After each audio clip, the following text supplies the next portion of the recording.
Police line खुदकुश धमाके में गिरफ्तार सहूलतकार की दरख्वास्त जमानत पर फैसला जारी। पेशावर हाई कोर्ट ने मुलजिम को 2 लाख रुपए के मचलकों के एवज जमानत पर रिहा करने का हुक्म दे दिया है। फैसले में कहा गया कि वाकई में कई कीमती जानें ज़ाया हुई, लेकिन अभी तक तहकीकात में कोई पेशरफ सामने नहीं आई है।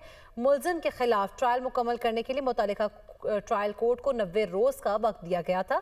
इसी पर बात करेंगे, ज़ीशान काकाखिल हमारे साथ मौजूद हैं। ज़ीशान, आगाह कीजिएगा, मजीद क्या अहकामात जारी किए गए और क्या फैसले में कहा गया है? जी बिल्कुल, 31 जनवरी 2023 को पुलिस लाइन्स में जो खुदकश धमाका हुआ था उसमें गिरफ्तार सहूलतकार ने पेशावर हाई कोर्ट में जो है जमानत के लिए दरख्वास्त दायर की थी और इस दरख्वास्त पर जो है जो समाअत हुई थी उसका जो तहरीरी फैसला है वो जारी किया गया है। 11 सफ़ात पर मुश्तमिल है ये फैसला और ये फैसला पेशावर हाई कोर्ट के जज जस्टिस शहजादा असदुल्ला ने जो है वो जारी की है।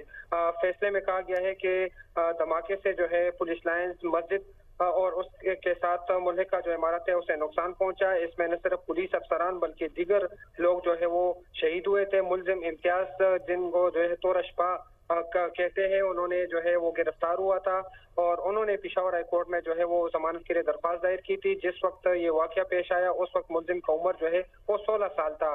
फैसले में कहा गया है कि कई साल गुजर गए लेकिन ताहाल इस वाकये की तहकीकात में कोई पेशरफ्त जो है वो सामने नहीं आई है।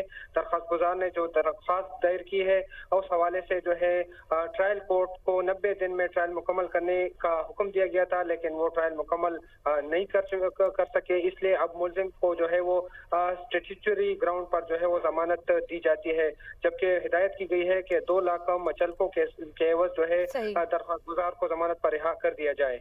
ठीक है, बहुत शुक्रिया ज़ीशान, आप हमें आगाह कर रहे थे।